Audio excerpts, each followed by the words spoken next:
Time to start our meeting, and we'll do so with a roll call, please. Commissioner Patton? Here. Commissioner Barwick? Here. Commissioner Webb? Here. Commissioner Steckland? Here. Mayor Absher? Here, Mr. Davis, would you lead us in the Pledge of Allegiance, and then you can just come right up afterwards and make your presentation, please.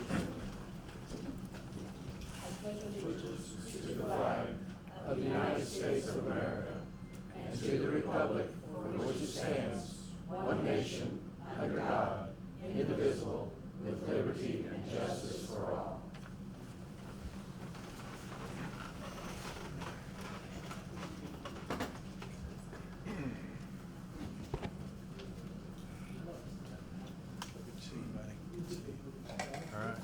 Thank you.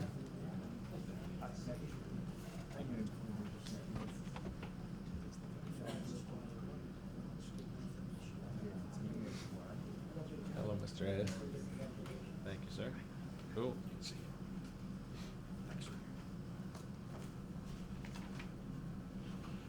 First, I'd like to thank the council for allowing me to speak this evening. And I'd like to congratulate Mayor Absher on his election, John Steckland to the council, and John Barwick. You know, Doug I know, and certainly Jim I know. And again, congratulations on the re-elect, Thank you. Doug. I just wanted to say something that is really important. You know, we have a parade in Marion, not many, besides the baseball and the homecoming parade. But the Veterans on Parade, we're going into our 15th year. A little over 15 years ago, 13 veterans met on the 3rd floor of the Marion Library when it was Marion Main Street's office to talk about having a parade for veterans. And a gentleman by the name of Joe Loomis, it was his idea. When he found out that I was a Vietnam vet, he asked me to get involved, and of course, I said yes. We picked up a few other people, but through the years, we've had some come, we've had some go. But we've always had 4 members that were staunch supporters of Veterans on Parade and were on our committee. Because in order to be on the committee itself, meaning the board committee, you have to be a veteran. We have volunteers, civilian volunteers, that is, and they really help out so much on parade day. It's without words. But we came to a point where 8 years ago, we lost Joe Loomis. Joe was a World War II naval vet who was in the harbor of the surrender in Japan. Another gentleman, 4 years ago, we lost Rich Virgitti. Rich was a Marine, both served in World War II, got out, was called back to serve in Korea. Rich was a heck of a guy, and we lost him 4 years ago. This past February, we lost a gentleman by the name of Penny Bagby. Penny and Bagby and myself were the last veterans left on the committee. And I have to say that he was like my right hand and my left hand. Penny and I worked so well together. But it was easy because Penny was a doer. Penny was a no-nonsense kind of guy. He was a likable guy, and he loved veterans. When I was asked to give his eulogy at his funeral mass, I called Penny Bagby a veteran's veteran because he did so much for vets. He worked at the VA hospital, had fundraisers, he had pancake breakfasts, and with his leaving us this past February, left a big void in our committee. However, Penny always said that, you know, if you need me to do something, I'll always do it. And he's still helping out, believe it or not, with some people. This year is our 15th anniversary, and we've changed the parade a little bit. We used to have the parade stop once the walking veterans got to the square, so we had the ceremony, the memorial ceremony for the KIAs of Southern Illinois on the square, and the raising and lowering the flag. That was Penny. That was his job. Without him being here, we decided to change something. And plus, we always had some people say that they did not want to stop the parade. They wanted to keep going. And they wanted to have it somewhere else, the service, the ceremony. Well, we're going to not stop the parade this year to have the service on the square.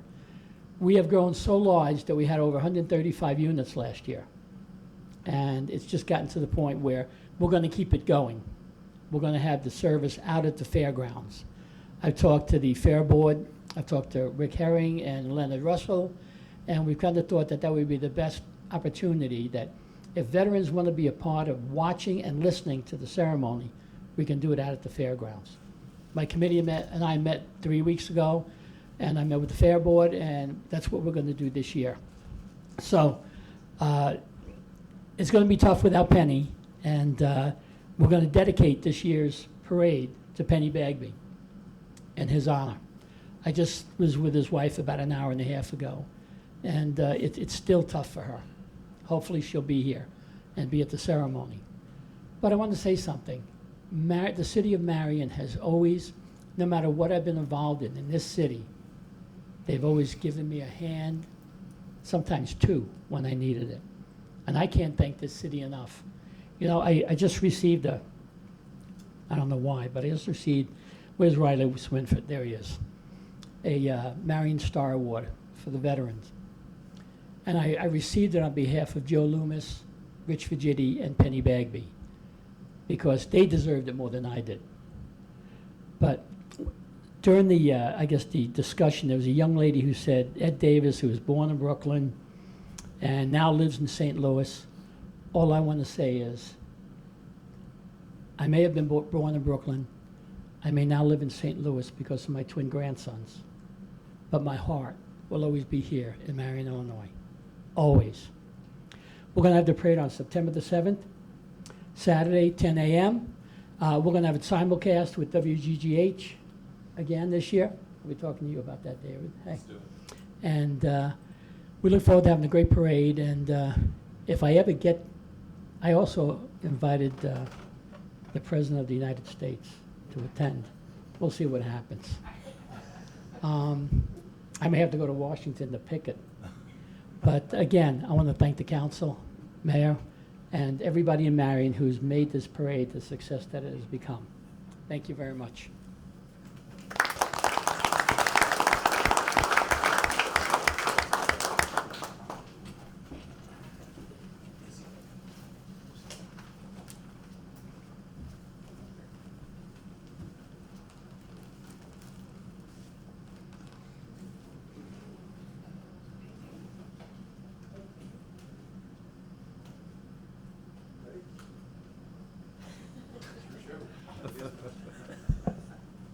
It's kind of a shame that 30 years of service in a way can be boiled down to one certificate Wall of hanger. paper. It's Yeah. a wall hanger. But let it be known at least that this does not represent our thanks, but it's just something to take away. And I hope that your coworkers being here and the support that you've received is a good testament enough to your career. But that being said, this is what this certificate says, simply. Certificate of Appreciation awarded to Bruce Plummer for your extraordinary service and dedication to the city of Marion for 30 years of service, awarded this 10th day of June, 2019. Signed by myself. So we wish you well and Godspeed on whatever's next for you, and thank you sincerely for your service. Thank you, guys. All right. It was a pleasure.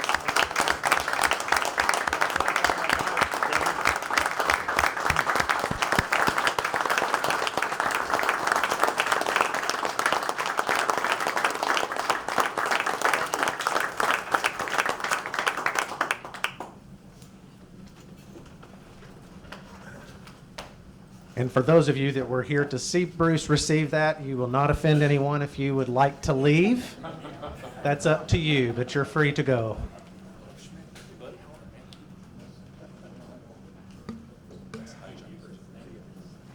And there goes all the hair out of the room. That's right. We'll let those guys exit, and then we'll continue on here in a second.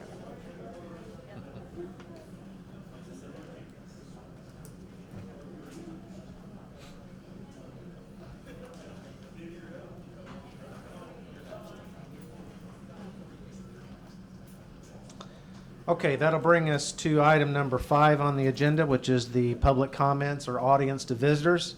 This is an opportunity for anyone that would like to address the council on something that pertains to the council, subject to the ordinance that we've passed, 3128, which is also up here on the counter, that is our regulations surrounding this opportunity to talk. Is there anybody who'd like to speak to the council tonight?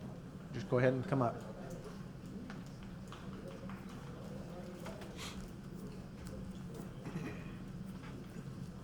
My name is Mary Ingram, and I was here for the May 13th council meeting and discussed some issues that I had regarding standing water in our neighborhood. I have some additional concerns regarding the water damage to the new water meter, and due to standing water in the back, mosquito issues. Channel 3 News had advised that West Nile virus has been detected in Illinois, and to advise city government if you have standing water. I did so. I told Doug Phillips, the street superintendent, and he told me, you'll be okay. So, I haven't heard anything, a peep from anybody to address the concerns that I had when I came to the May 13th meeting. A little disappointed in that. I thought I would at least be told, yay, nay, go your own way. So, through FOIA, I'm requesting the following. I need the dates of the last 2 times that South Future was asphalted. I talked to the previous owner of the property, and they said they had not graded the street down. That layer upon layer of asphalt has been added to that street, which is creating a lot of the problems in front of the house. Through FOIA, I'm also requesting the following. The engineering plans for a 22-inch culvert that runs under Hemingway Street, between Future Street and Hadfield Street, and along the property line of the city's street superintendent's property, with drains in his yard every few feet. I would like it to include the purpose of this project and the cost to taxpayers, when it was approved, and by whom. Also, a house was demolished at 608 South Hadfield, and the lot was graded. I would like to know the grading that the city ordered and who it was ordered by. I would also like to know if FEMA approval was done for either of these projects. And I would like to know if there are any city ordinances for sump pump drainage. I need this information in written form, and it can be sent to me at 605 South Future in Marion. Can you turn that stuff in writing to us so that we don't miss anything? I was trying to write this down as you said it, but I'm not sure I caught everything on it. I will, Okay. and Just I'll be more email than... it or even just turn it in here if you want, but Okay. I did not have phone numbers for anyone or email addresses for anyone, or I would have sent it via email. here's mine.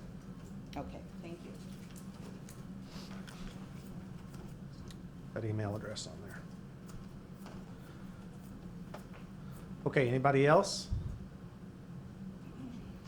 All right, we'll Hey, move. we got one. Oh, go right ahead, sorry. Hi, I'm Michelle Raby. Actually, several people told me to come tonight to hear more about this Square Up project. I recently moved here from Sacramento, California, and I work at Cornerstone Church. And people have been saying that myself and Pastor Michael need to get in the room with you. We're excited about what you're doing. A lot of our vision and what we're doing at Cornerstone and throughout the region is, I feel like, in tune with what you're doing. So we just wanted to hear more about that tonight. Okay, I don't think we have something on the agenda, but I'll try to do that during the miscellaneous section. If Sure. I think I can do that probably then, Okay. and tell you a little bit where we're at. Thank you. Okay. Anybody else? Want to wait a little longer this time before I move on. Okay, then we'll move on to item number 6 in the consent agenda. We have items A through H on there. So if anyone would like, before we have a motion and second, if anybody wants any of those to be removed, you can say so at this time, A through H. And if not, I'd entertain a motion, and then we'd need a second, which we can discuss any of these items too after that. I make a motion that we approve the consent agenda as noted. Do we need to read all that? Mm-mm. Okay, good. I'll second. Any discussion of any of these items individually? A through H. Okay, no discussion. Call the roll, please. Commissioner Patton? Yay. Commissioner Barwick? Yay. Commissioner Webb? Yay. Commissioner Stefan? Yay. Mayor Absher? Yay. Item 7A, old business. This is something we tabled from the last meeting with a question that came up. The whole ordinance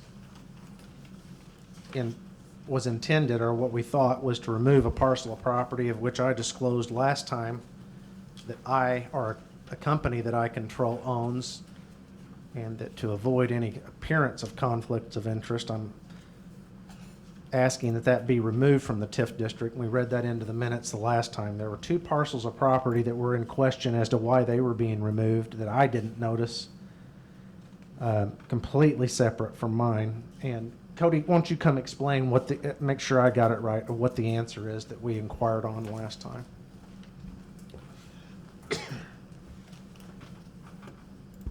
So in addition to your property being removed, there was also two parcels in the northwest corner of that are included in the North Commercial TIF, which is the TIF just north of this parcel. Okay, so when that TIF was established, those two parcels were included in that. So right now they're in two TIFs.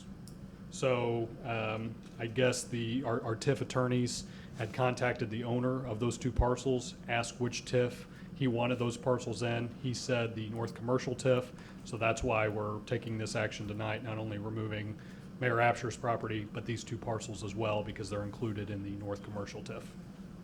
Do you know what these properties, is there business They're- for that? Well, there's no business on it. It's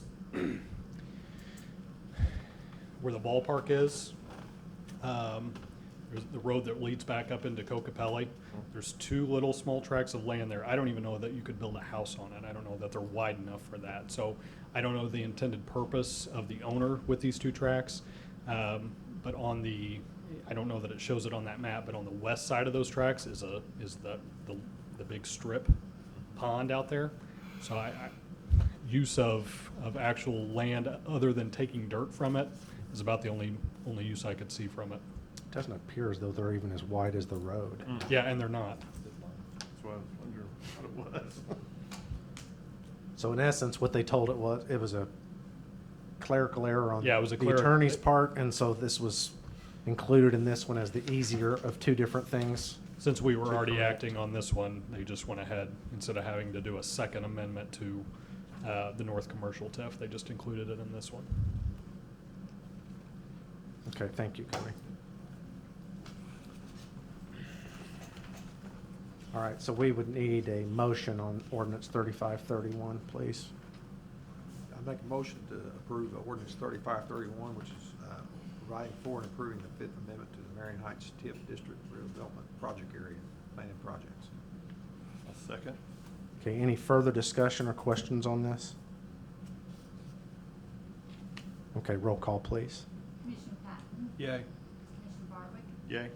Commissioner Webb? Yay. Commissioner Stefan? Yay. Mayor Absher? Yay. Item 8A is an ordinance to change zoning on a particular parcel of property. This is on, let's see. This is the North Court property.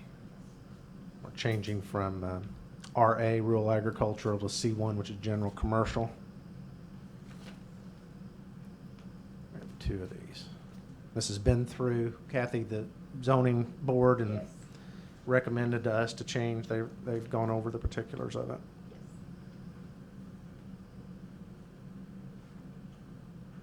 Do we know what's going in there? What is going in here, Kathy? It's, Cam McCurney's going to put a tower up, Okay. and he's also going to build an office there. Okay.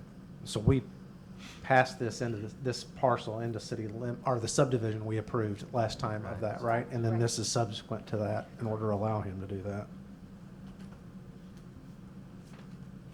Is there a motion? I'll make a motion to adopt ordinance 3540, rezoning the property at 1834 North Court from RA to C1.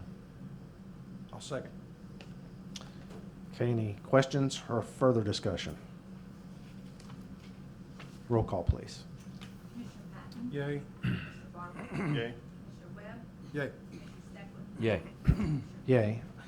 Item 8B is a similar ordinance, 3541. This one is the property south and west of what was Fast Print Shop, right? That area Right, that Josh yes. Settler bought and basically moved his car lot to. And believe it or not, C1 doesn't allow it and C2 does. So this too has been through the zoning board, and their recommendation is to change that zoning to C2 to allow that purpose.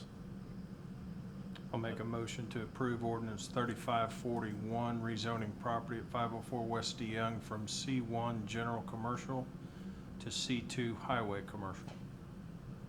I'd second that.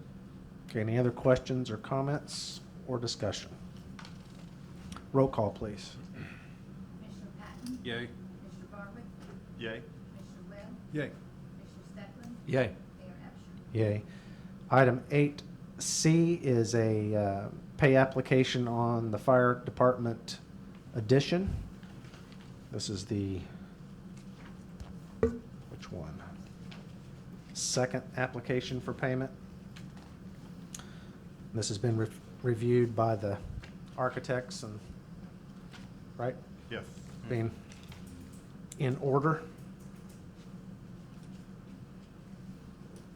And we can include these on future consent agendas if you guys want. It's just because of the amount, I thought maybe it would be more appropriate to vote on it separately, but there's nothing out of the ordinary with this. Commissioner Barwick, would you like to make a motion? Yeah, I was gonna make a Thought so. comment. Oh, On the last payout, there was question on their overhead, the profit and overhead, and we held that the same. We did not increase that. Correct. They kind of got out front on Right. the last payout, so we're kind of caught back up. right. So I would make a motion,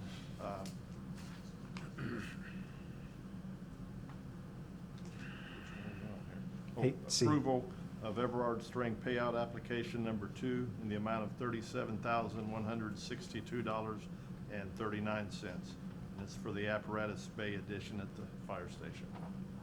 Second that. Any other questions or discussion? Roll call, please. Commissioner Patton? Yay. Commissioner Barwick? Yay? Commissioner Webb? Yay. Commissioner Stedman? Yay. Mayor Absher? Yay. Item 8D, Glenn, why don't you come up and explain this one a little bit, what this project is? I was contacted by Simpo. I'm sure most of you are aware of what the Simpo organization is. And they indicated that there was grant funds for safety projects in the two-county area, Jackson, Williamson. The initial study was for 11 projects. They've cut them down to 5. We were one of the 5 that was requested to turn an application in. This doesn't mean we're getting the money, although we have a good chance, I think, but it's one of 5 that will be turned in. And it's kind of a misnomer the way they being Simpo sent out for 100% funding. That technically is true. 90% federal, 10% local. And what was originally submitted to us was a project cost of $550. I evaluated, I called the engineer and said that seems to be rather high. He went back and evaluated it, and now he has it at $404,000 instead of $550. And we, the city, would have 10% of that if we're fortunate to be funded. Now, you might say, well, why are we going to spend that much money at the 17th Street and Williamson County Parkway intersection? In the last 5 years, no, actually from 17 back to 12, there was 78 accidents at that intersection. 56 of them were northbound turning westbound, taking a left turn, and you've got to offset at your intersection there. And when you got somebody headed southbound, you have a sight problem in making that left turn. 56% of those 78 accidents was involved in left turn movements. And they would be, instead of pedestal mounted traffic signals, they would be mast arms. They would remove the island on the south lane, or the south side, narrowing it down, moving the lanes over to better align going north. And it would be a big safety improvement. And I checked with the chief over there, and he indicated that their records, there's a lot of accidents at that intersection. And that would be under next year's budget. It wouldn't be coming out of this year's funds. So we would have the funds for the 40 to 45,000 would be our local share. which is engineering and construction. Any questions? We, that's in TIF district, we could use TIF funds possibly, right? If we- Yeah. That's, again, it's wherever you want to bring them from. We got TIF, gas tax, MFT, road and bridge. This is optional. I mean, no one's dictating to us that we do this, correct? If we make our application in, we've pretty well stuck our foot in the water and said we want it. I understand, but nobody's saying that to us that we have to do it. That's what this motion is Oh, no, for, is to we're make not dictating. application. Oh, no, we're not under any orders to do this. This is just, they rated that as the number one unsafe condition of the 5 project. Okay. No, we don't have to do this if you don't want to. You mentioned an island on the south side. Median, it's a median. Okay. It's a curved median in there, and it kind of flares out. You could gain 2 or 3 feet by taking that and painting stripes and moving your line over to get Gotcha. a little bit better alignment. Okay. All the work would be done within the curved limits of the present structures that are there now. That median is what's creating the offset regardless of which way you approach it. Right. And that's just enough, given the standard lights, that you cannot see the light having changed. And so they keep following the vehicle that's making the turn, and then bam, somebody And you've hits got them. about 50 to 75 foot reaction room to make that stop and keep them. And somebody's got a pretty good head of steam going south, bang, there's your collision. Yeah, I think it's a good project. I think it It's is. a good opportunity for us, I think. I would recommend we do it.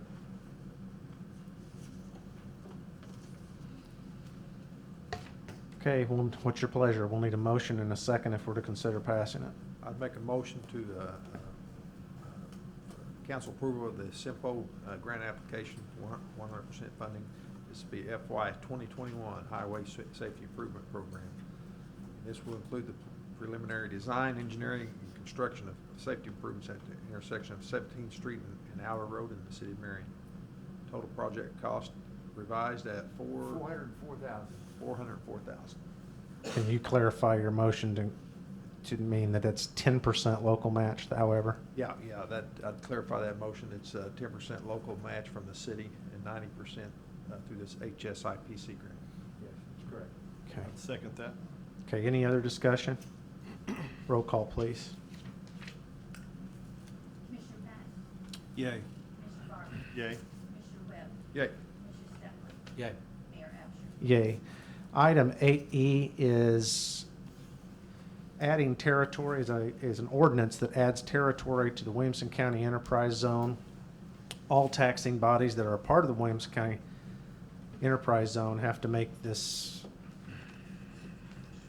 same amendment to whatever their body of laws are. And what this essentially is at the intersection of 148 and 37, there is a planned truck stop going there, which is delineated, I guess, here in your packet of Road Ranger. And so they've got an agreement for them to come. They're hoping they can provide them with enterprise zone benefits, but it's necessary for every taxing body, including us, to enact this ordinance or a similar one for them to be able to get benefit of it.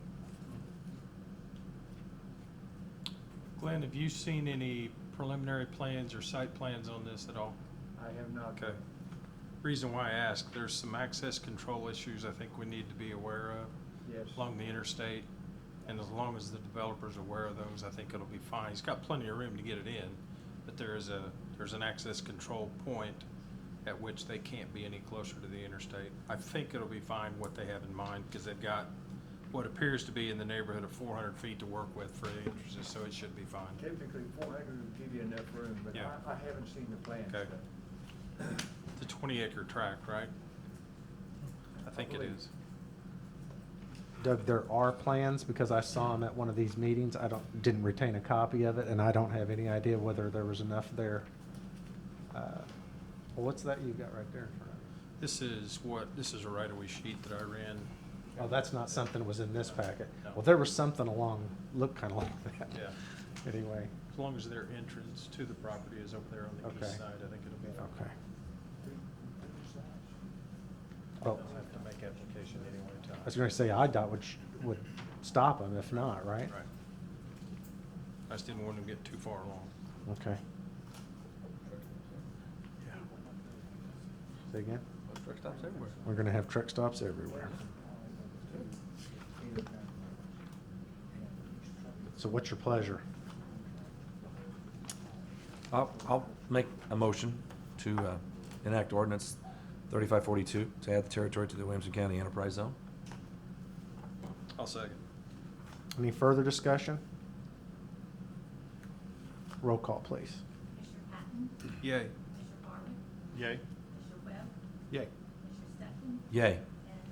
And Mayor Absher? Yay. Item 8G, or excuse me, 8F is in Foxtrot. We're going to table for tonight. The reason being is we've got a request for annexation of a parcel from Greg and Sherry Sterick, but unfortunately, we could not get them in time for the meeting to come sign this application or this ordinance, or the petition, I'm sorry. And so I don't believe it would be in proper form for us to pass this tonight without that being executed. So if it's all right with you, we'll move on to item 8G, which is an ordinance.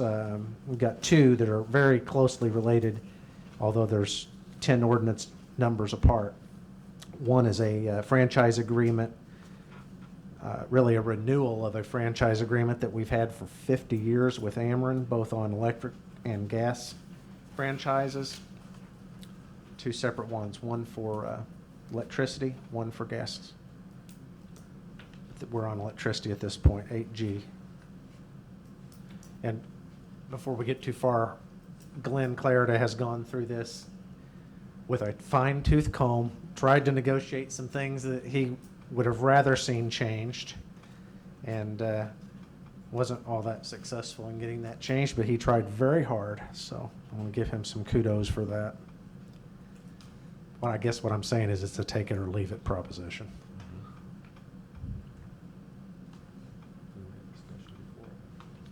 Yeah, we met, Mayor, John and I met with the department heads about the possible funding that may be forthcoming if we approve this. And they have some pretty good suggestions, and I know there'll be a lot of other maybe ideas of what to do with that. But I didn't know if now would be the time to let them talk about that, or About when to spend the money? Yeah, we're not talking about it yet. Okay. At any point in time. Good try. But Do you want to talk about it now? We can, yeah, Well, you know, like Is this it is a year appropriate? away, right? what's that? Well, we're not getting the money yet. You're getting the money next month. No. all about putting your dibs in first. They did have some good points. All right, I will say fine. that. I think they should be Well, heard can we out. pass it before we're? Yeah, we can pass it, yeah. Well, if we pass it. Well, if we don't pass it, it doesn't matter what they want to do. Let me make sure I understand the funding mechanism coming from Ameren. 5 years is delineated. What happens after that 5 years? It's the 5th year on to the 20th, it stays the same consistently, which is $167,920 a year for the next 15 years. It starts in incremental, it starts low and works its way up to the 5th year. That's the maximum amount, and that holds true for 5 through 20. So 5 through 20 will get the 5th year amount. Yes. Unless the population increases Now, tremendously. it's based on population. If it decreases, you get less. Yes. It's not population, it's gas and electric customers. Okay. It's based on customers. And Well, it does say population though, Glenn. it's based on customers, I'm 99% sure. Passage of this ordinance, if municipality has a reasonable belief that its population has increased or decreased by 3% or more. When I was discussing with them, they talked about customers. So it's customers. I think that you That can- kind of go hand in hand, I would think. You can ask for them to evaluate how many Sure. customers they have if your population increases. It That can makes also sense. I look- think you're both right. Population goes up, Yeah. yeah, the customers are gonna go up. That makes Now, sense. keep in mind, that's not all gravy, because presently you're getting a $14,000 break on your electric billing for city offices, and you're getting $3,400 on your gas. So you're gonna be losing $17,100 a year on your gas and electric bills. So that needs to be taken into consideration when you're looking at the total number.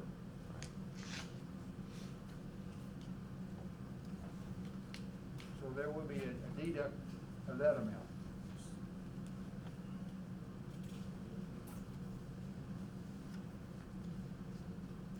So full freight in all your city offices and everything now.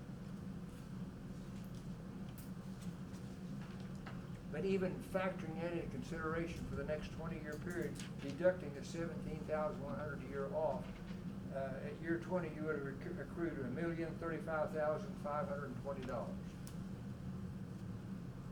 to the good. Now, there's things in there I didn't like. I wanted to negotiate a permit for all of their work. If they dug a hole in the street somewhere, even on a repair, they come and notified the city with a written note or permit so that the city would know where the construction was taking place. They will only go and take a permit if it's new construction. Any repair or maintenance, they will not get a permit through the franchise agreement. I think the three superintendents have talked to the local forces and maybe worked something out concerning that.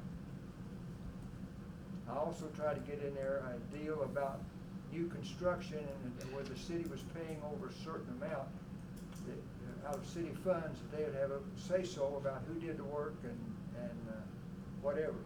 That's being negotiated on the side, but they would not make that a part of the franchise agreement. So if we're gonna spend $300,000 or $400,000 on relocation of some power poles or a big gas line or whatever, and the city pays for it, we have a say-so of who the contractor they get, or if they do it with their forces, a breakdown of how they're gonna build the cost and a tight estimate. But that's being negotiated separately, without a part. The franchise agreement basically says, that's it. We have 400 of these. We're not negotiating individuals all over the state. Take it or leave it. So there's the question, gentlemen, take it or leave it. Make up your mind.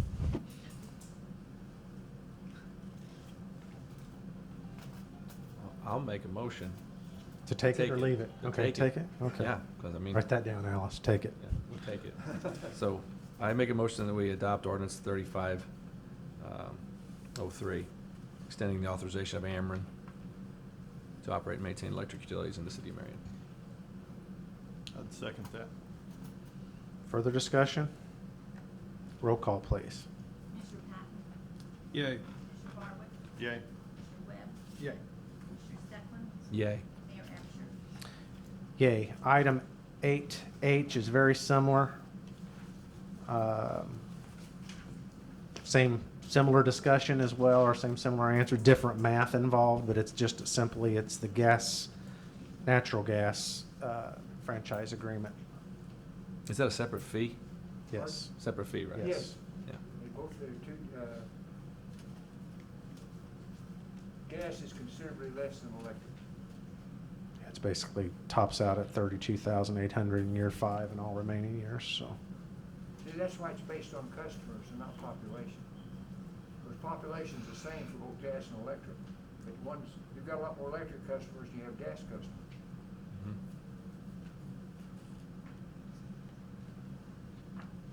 I'd make a motion to approve ordinance 3513, which would be extending the authorization of the Ameren, Illinois company, which is doing business that has Ameren, Illinois, to construct, operate, and maintain a gas utility system in the city of Marion.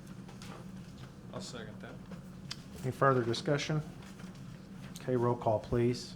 Commissioner Patton? Yay. Commissioner Barwick? Yay. Commissioner Webb? Yay. Commissioner Stefan? Yay.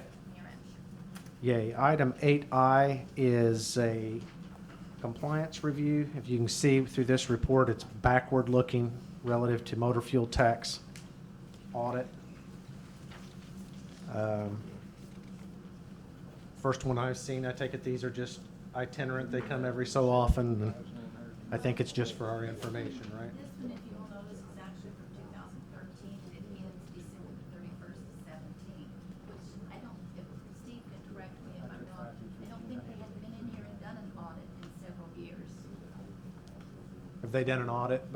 We're asking why it's 2013 through 17, so many years. They just got behind, they changed auditors, the auditor who used to do it went and took another position. And then by the time they got another one in, they got behind. I don't expect it to be this way in future years. Once he gets caught up, we'll probably have one every couple of years. Yeah, at the highway department, I think it was every year for us, but we had a lot more MFT, you know. And since we're a smaller amount, I would say they're probably just making it worth their time and skipping a couple of years, so catching up. And we don't vote on this. This is just information only, right? Information, yes. Okay. So we'll move on to, let's see, 8J. We've got a recommendation to purchase a mower. It looks like we had 2 bids on that. Obviously, one of those is lower than the other. Yeah, we had a bid from FB McAfoo's for $9,900, and then a bid from Little Tractor with the trade-in was at $8,458. We did solicit a bid from Pappy's, and they decided not to bid. So with that, I would make a motion to accept the low bid from Little Tractor for $8,458, and that's for an X-Mark mower, which is a 72-inch wide for the cemetery. I second that. Okay, any discussion? Roll call, please. Commissioner Patton? Yay. Commissioner Barwick? Yay. Commissioner Webb? Yay. Stefan? Yay. Mayor Absher? Yay. Item 8K is for a budgeted, I am right, Yes. budgeted four-wheel drive tractor, it looks like. Yes, yeah, the street superintendent, JD, was requesting to get a Komatsu to replace. He's got another Komatsu tractor, so it kind of makes sense for spare parts and implements and stuff to interchange. But at any rate, when you do that, FB McAfoo's did submit a bid. We reached out to Pappy's, and they decided not to submit a bid, but that was really only 2 somewhat local companies that sell a Komatsu. So with that, I would make a motion to approve a bid from FB McAfoo's for a company, for $16,977. And that does include a trade-in of our old tractor as well. That's, I think, 33 years old. That would be my motion. I would second that. Okay, just as a point, I've been thinking of time to bring this up, and since you brought up Pappy's, I'll just bring it up now. You guys are going to have to decide on what your demeanor is going to be if Pappy's does bid on something, because that's my brother. Okay. Now, from a strictly legalistic standpoint, I have no ownership interest in his business interests at all, so I don't think statutorily that presents a problem. It does for me politically, because inevitably somebody's going to say whatever they're going to say. But in this case, he didn't bid on the products, but it's going to come up when we bid police cars and this kind of thing. So obviously, I would probably abstain from any vote that included that, and there's nothing but bad to come of it, for me if he wins a bid or something. But on the other hand, if he does choose to bid and it's the lowest one, I think you guys are going to have to decide if that's in the best interest of the taxpayers or not, or whatever, despite the fact that he's related to me. So, but anyway, I'll just introduce that concept. We don't have to decide that tonight, obviously, but we have a first and a second on item 8K. Yeah. Quick question. Jimmy, did you say it was a Komatsu or a Kubota? I'm sorry, Kubota. Okay. Kubota, and we're trading in a John Deere? Yeah. Okay, I got you. Sorry. Any other questions? Okay, roll call, please. Commissioner Patton? Yay. Commissioner Barwick? Yay. Webb? Yay. Commissioner Stefan? Yay. And Mayor Absher? Yay. Item 8L, I'll ask Cody to come up and explain this one.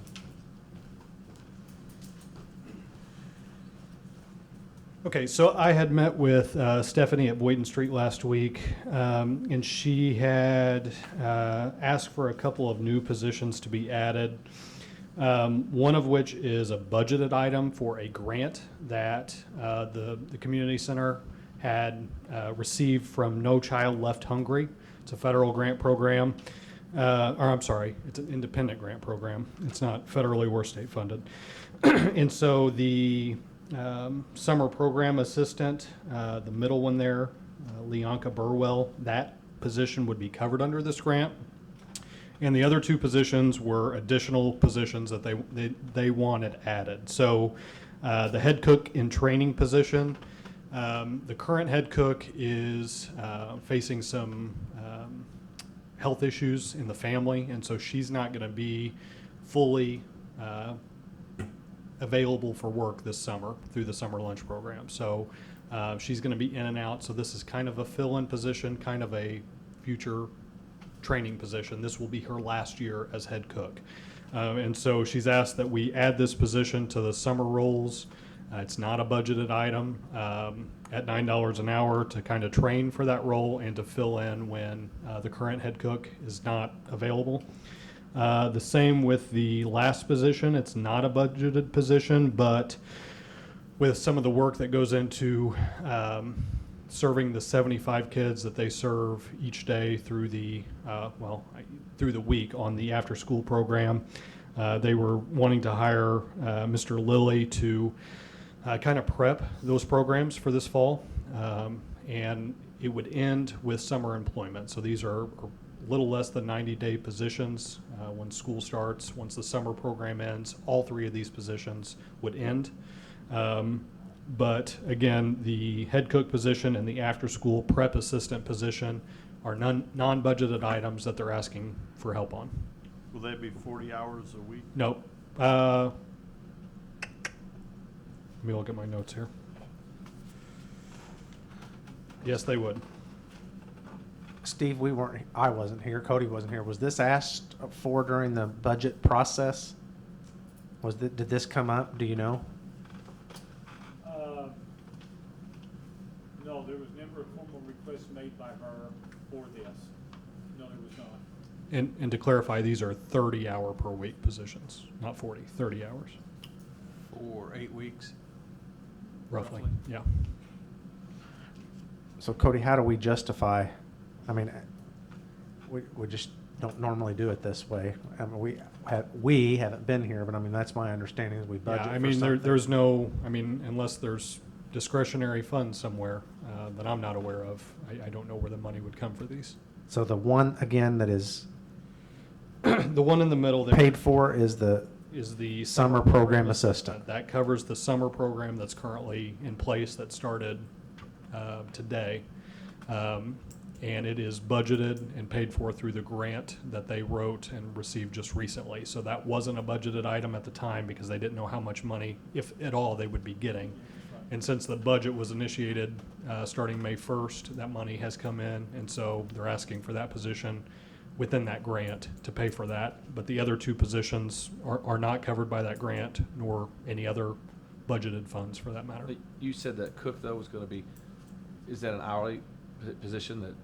Yeah, but I think So- she's planning on 30 hours I'm just solid saying, per week. Regardless of whether the current cook is there or not? Correct. Okay, that's what I was going to ask. Are Yeah. we swapping out hours, or are we Nope. additional? Additional. Yep.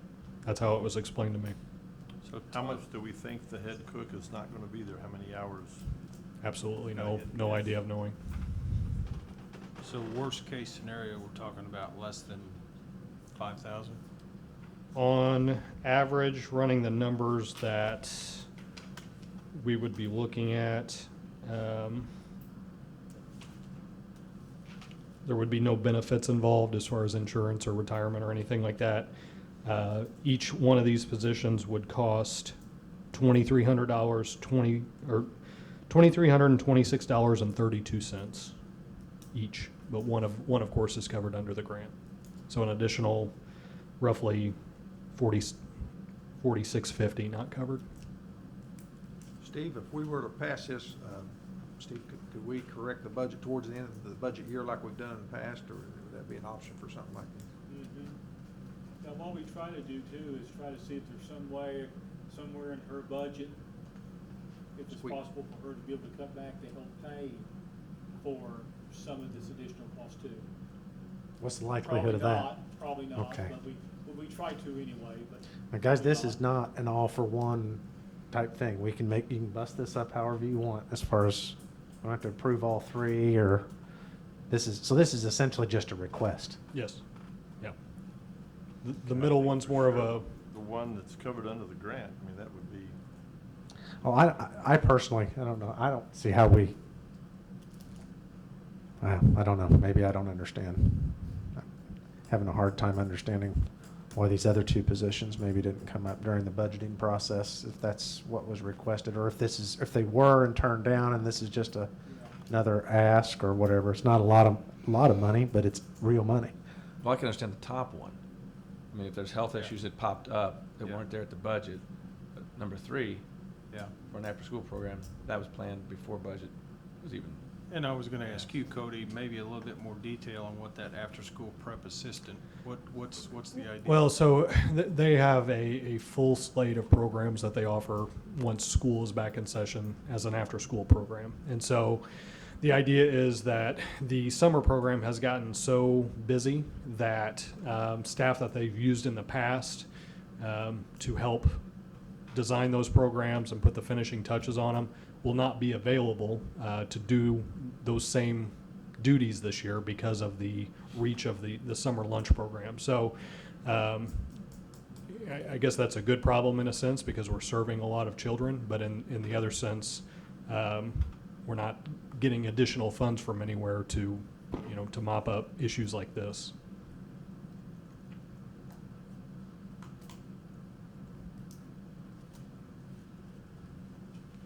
I don't know about you guys, but I'm kind of leaning toward going with the head cook in training and the grant position, but kind of cutting out the Make your motion however you want, Like, or we can discuss it. I have one more discussion point, and that is, prior to the election, I know there was a thing brought up with the previous council about sponsorship of a program that was held at the pavilion. And money was requested, or additional money was requested, because my understanding is that the city donates the I think that's a use- scholarship program. Yeah, Yeah, yeah. Trifosa League. Yeah, that doesn't have anything to do. That's not this? separate program. Separate program, Yep. okay, I'm sorry Yep. then. Then it does, Yeah, and strike that. I guess my recommendation with that, you take up each one individually instead of just doing a package deal. Just Before you make a motion on that, what would you think about if we went ahead and took the one that's covered under the grant and then have them go back and look and see if they've got any money in their budget that they can come up with to pay for if we're wanting to go with the head cook? I asked that question and she wasn't aware of any. For whatever it's worth, Mr. Lilly, who's this third person, I can attest to his character. He's an outstanding young man. I hate to, because of that, I almost hate to not to exclude him, but math is math, and so I just wanted to make that clear, as I think he's an outstanding person, so regardless. Steve, can you think of any capital projects they've got coming up this year? Replacement, renovations, anything like that? Not much. Not much. I mean, there's always something to do, maintenance wise down there because it's such an old building. At Boynton And we do specifically, have some things listed in there, but. they just replaced last week. We signed off on the invoice a 33-year-old water heater. Yeah, So they have stuff like that. original with the building, I was told. Got a lot of good years out of that, didn't we? Pretty good product. Gas or electric? I don't know. I'm gonna guess gas.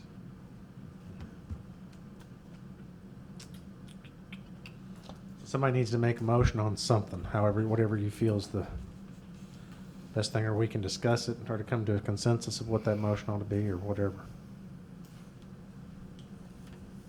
What do you think, Jim?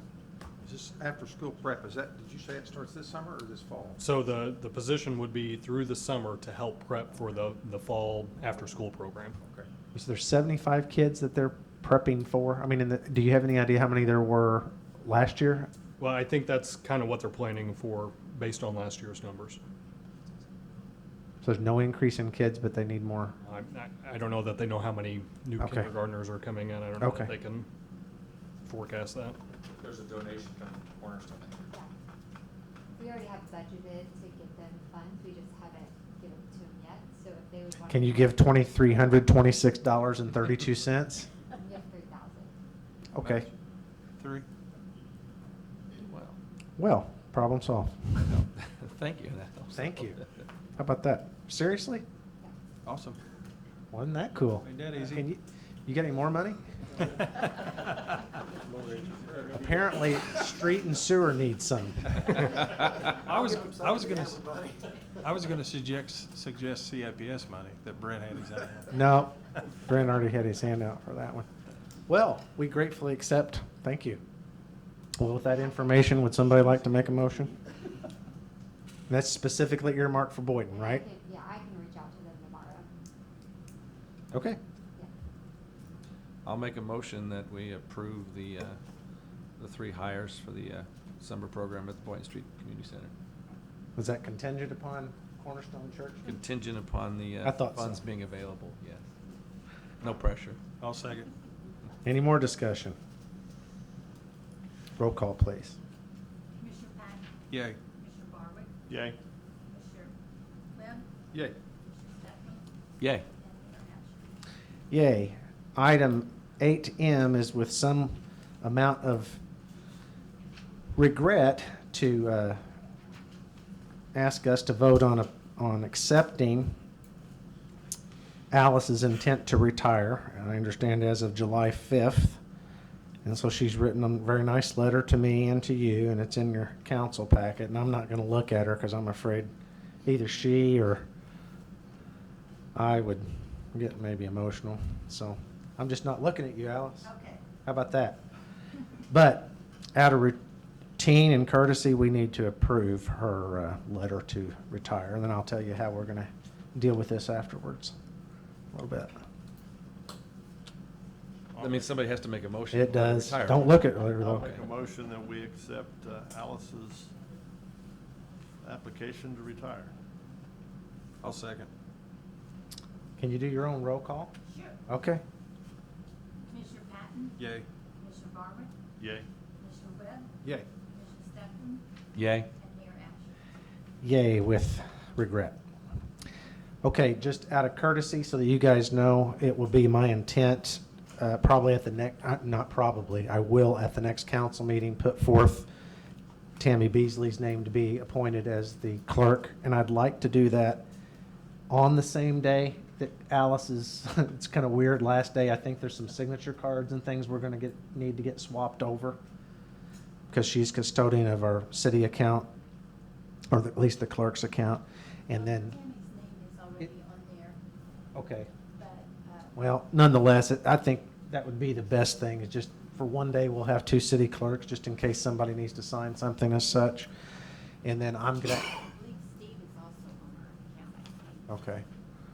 And then we will ask Cody to start advertising immediately, and we'll probably entertain inside applicants for that too from the city, but in case there's none, external for a deputy city clerk immediately, and hopefully, with any luck, can put forth that name prior to the next council meeting as well. So just out of courtesy, let you guys know that. Okay, item 9A is just what I hope is a short discussion. Does not have to be a decision made on this, but I would like for there to be one. So library sort of falls under my domain, commissioner domain, so to speak, and I have fielded several calls from people, and I'm quite sure some of you have had this in the past. So here's the situation. So if we have a City of Marion resident, they, without question, get a library card at no fee. That's been our policy. If we have a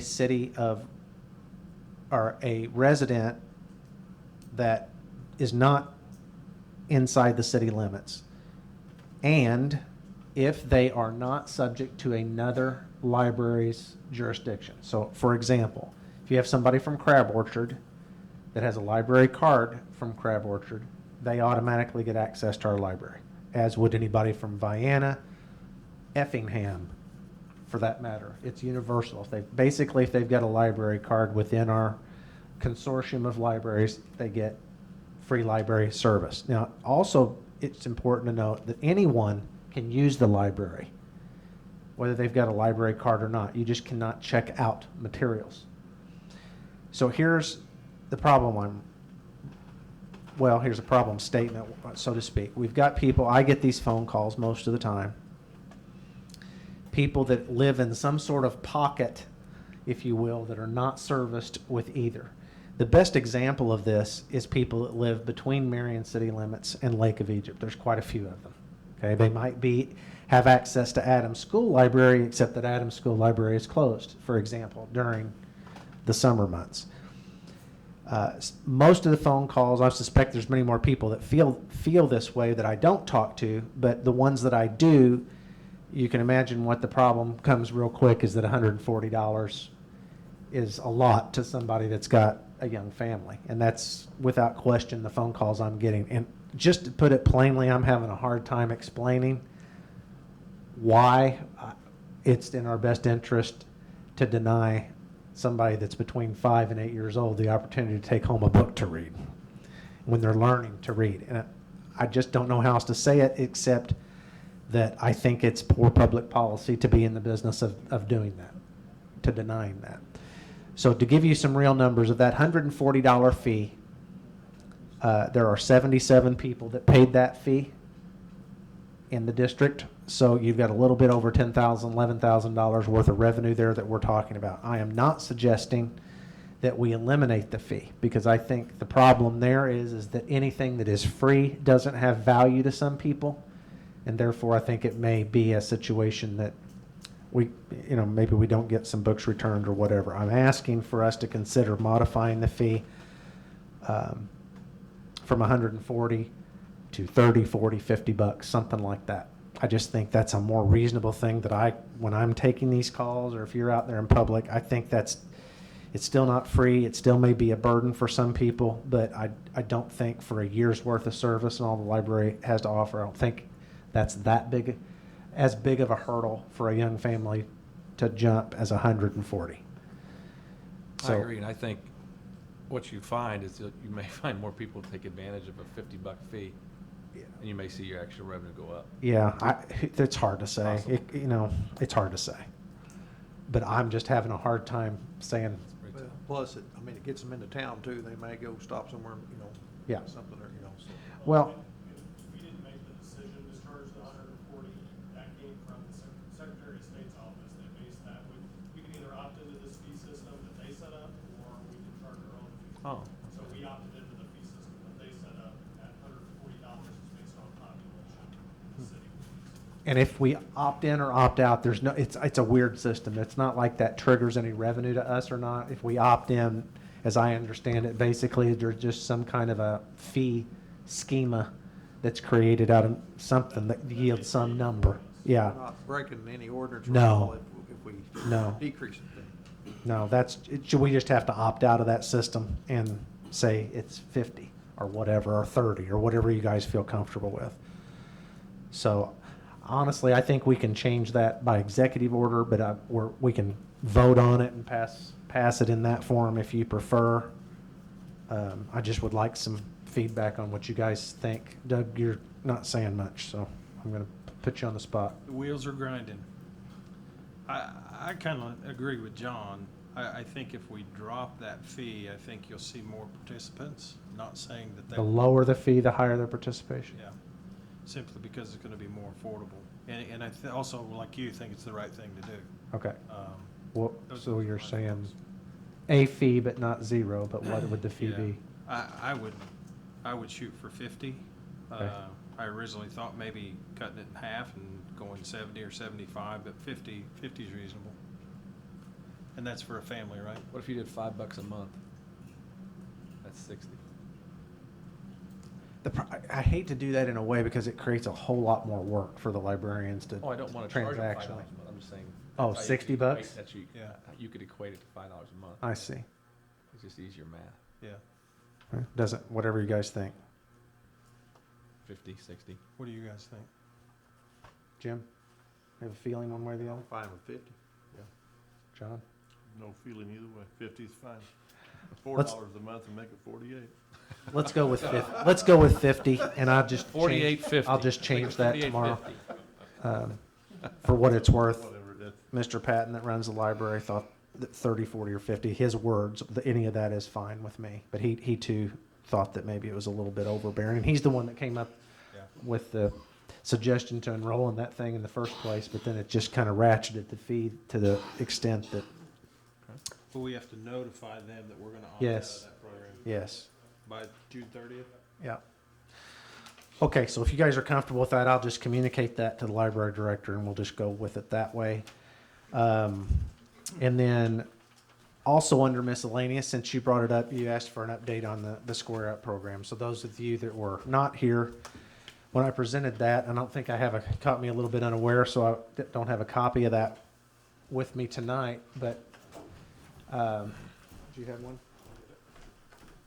Cody's going to get that. This is a framework, if you will, a prototype on how I thought we could be proactive and have a methodical approach on how to do the bigger things that I've talked about during the campaign, which is essentially approving our town street by street, block by block. There's some copies of this. You can just, I think they've got one. Just leave them out there if anybody wants them. So I also asked, I guess, just one meeting ago, I don't recall, if I could have permission to start looking for what at that time I thought would be a grant writer, because this stuff is going to take money to fund, and then what we call a special projects coordinator, which essentially is somebody to coordinate with the general public. The way I envision this program launching, for example, is first you have to meet with the people that live on the block, the street, the neighborhood, whatever it is that we're going after. Because it's not up for me or us to say, in my opinion, what's most important to them, but what they think is most important. And so I think there's a big dialogue that needs to happen there first. And so recognizing that and recognizing that it takes funding, my request was to let us advertise for this grant writer / special projects administrator. So one, we had some applicants for it. Not a deep pool of applicants. I think what I've convinced myself of is that I may be trying to find two very different skill sets and cobble them into one job. That's kind of where I'm coming up with. That was the thought that I was having first. And then it just so happens that we were approached, Cody and I were approached by someone at John A. Logan College that is putting together a proposal for them to basically, they've got a grant writing department that has traditionally been just for the college, but their envisionment is to see that expand for the communities that they serve. Now that would be a fee service for a fee type of a thing, but not necessarily on an hourly basis or anything, but just kind of pay them whether you get the grant or whether you don't. So we have yet to see what that proposal looks like, so I'm kind of putting it on pause a little bit. Okay. It's nothing that's gonna happen anytime soon. Okay. So this is a little bit of work in progress, as you can imagine. The good news is I reached out to someone that would make a natural fit on just perhaps the implementation side of this, someone I'd have a great deal of confidence that could have the conversations with, someone that was very integral in writing that specific program to begin with. But I'm not prepared to introduce that at this meeting. I'm going to try to do that later. But here's the best news of all. Not withstanding your offer tonight to get involved with your church, not just on this deal, but you mentioned to me before the meeting, there's been several people reach out, as unorganized as this is at this point. For example, this stuff fires me up. So we got a call from a young person in town wanting to know that this is kind of how it was put. I've got a group of my friends that really sees a need and wants to go out there and remove graffiti that we see in different parts of town.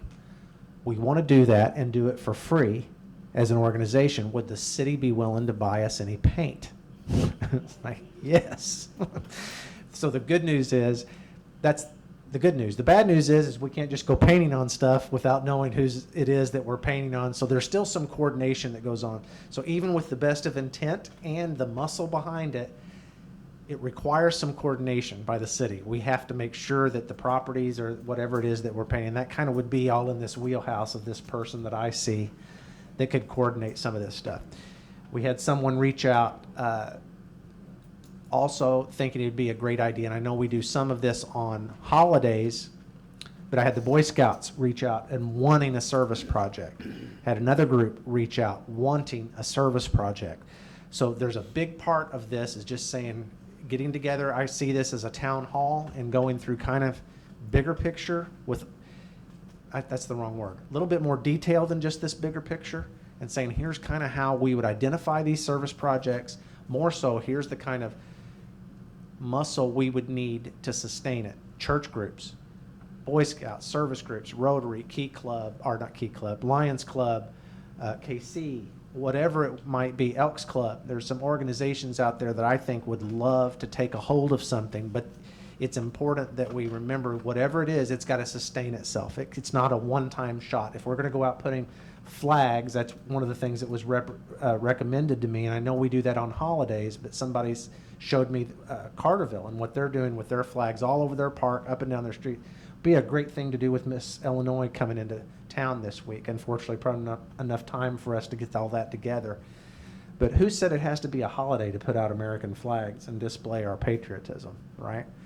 So it looks great. That's a great thing. I'm all for it. They actually sell little plaques that go on the poles, because in Carterville, somebody sponsors the flag, pays for it, and they put a name of somebody that they're honoring, usually a family member that served in a war. But that's a kind of a gift that keeps on giving, so to speak, and they can display them forevermore. But somebody has to inventory those things. Somebody has to stockpile them, warehouse them, pick them up, drop them off, put them back.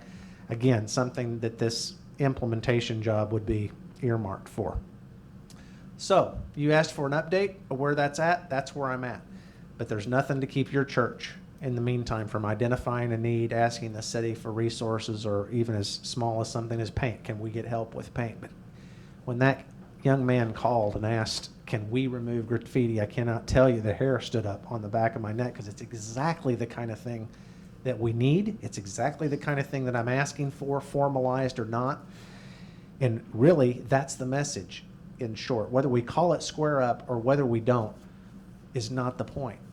What do you see that needs to be done? Because at the end of the day, this platform, this prototype, this outline of how we can approach something methodically takes two things. It takes citizens to recognize three things. Citizens to recognize the need, the city to assist that need, augment it.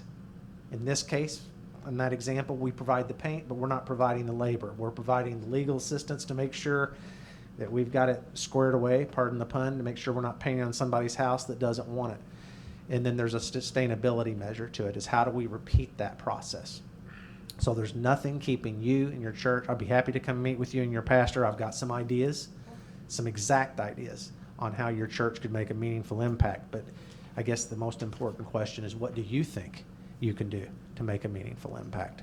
And how can we help as a city? So we're game for anything like that. We'll still move towards formalization of this and hopefully find a mechanism and people to write the grants, find funding sources, and implement these things so that they're sustainable. But my number one goal is it not to be a one and done type thing. I want to see something happening every month, every year, hopefully from here on out, so that we can improve these blocks, these streets, these neighborhoods incrementally, even if it's small things. We're talking about the aggregation of a bunch of small things that make a big difference. So did that answer your question? Okay, but I'm still happy to meet with you and your pastor. So we have something on the agenda for a closed or executive session. I do not think we have a need for that. Unless anybody disagrees, is there anything else to come before the council and miscellaneous business? Any other discussion? I have an update. Okay. Like one. We met, Terrence and I and Dr. Oates from the school district met tonight. We talked last meeting about trying to coordinate logos, colors, city, school, park, everything. So that is underway, and we'll report back. So Okay. it's happening a little bit. Nothing earth-shattering, just trying to set the brand out there. Also, similarly to my last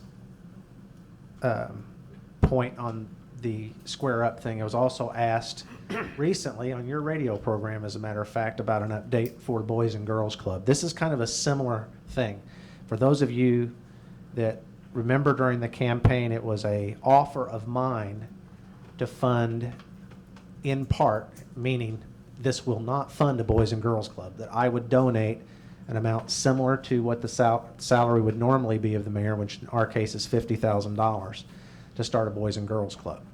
So Mr. Lawler on his radio program, I was second choice for his radio program because somebody else bugged out at the last second. So Friday night, he asked me if I'd come in Saturday morning, and he asked me about that. So if anybody is curious on that, again, this is something I need some help coordinating. It's not something that the city funds. It's not something that the city runs. Totally different services than, for example, what a lot of people have got this confused with the Hub's offerings, or a lot of more people even have it confused with Boynton Street. It actually has nothing to do with either one of those organizations. This is a privately funded, citizen-led, and assisted organization. So there's some next steps that need to happen with that too.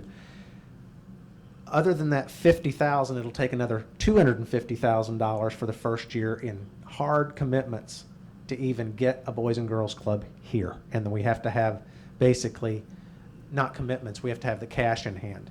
And then we have to have another $300,000 for the second year in pledges. So the fundraising and things and the kickoff of that would also be kind of in the domain of this job that I'm seeking to fill. Fortunately, Mr. Lawler also committed to raising $50,000 on his own for that project, and even and he already raised 100 because somebody called in and said, "I'll give 100." But you know what? It starts just like that. That's exactly how it starts. So unfortunately or fortunately, we've got about $200,000 in cash commitments to raise. But hey, we don't even have anything formal, and we've raised 1/3 of it. So that's not too bad. But anyway, somebody asked me for an update on that, and so I thought I'd bring that up as well. And these are all things that I fully intend to see kicked off and going, but we've got a long way to go on both of those. So might use some help on that one too. Anything else to come before the council? And if not, entertain. I've got something I want to read, give some kudos to the Marion Police Department. For the month of May, we have an activity report. There were 11 city ordinance violations, 15 warrant arrests, 341 incidents reported, total of 113 traffic accidents and 3 DUIs. In dispatch in May, there were 4,517 calls dispatched. Marion 911 calls amounted to 2,865, and we had 468 ambulance calls. So just want to say thank you to the Marion Police Department. Keep up the good work. Anybody else? I have a question. Okay. To Marion Police Department. I'd like to know if the problem has been resolved with dispatch, where people who have police scanners are not picking up the fact that you are calling the police department to have something done. There was a problem with the apparently the dispatch system at the police station. The way it was explained to me was there was a problem with that. To where if you call the police, let's say I call the police department, call 911 to report an incident, or I contacted a detective and he then went forth with dispatch to address it. What was happening is people with police scanners in their homes were able to pick up that information. Okay, you're certain of that. We've gone to an encrypted system, and no one can hear what we're saying except ourselves. Okay.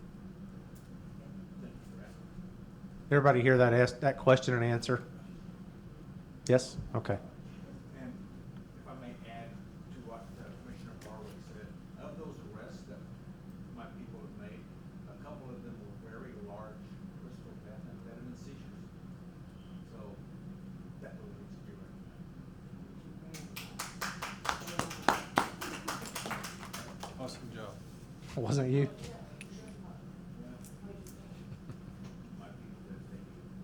Okay. Anything else to come before the council? If not, we'll entertain a motion to adjourn.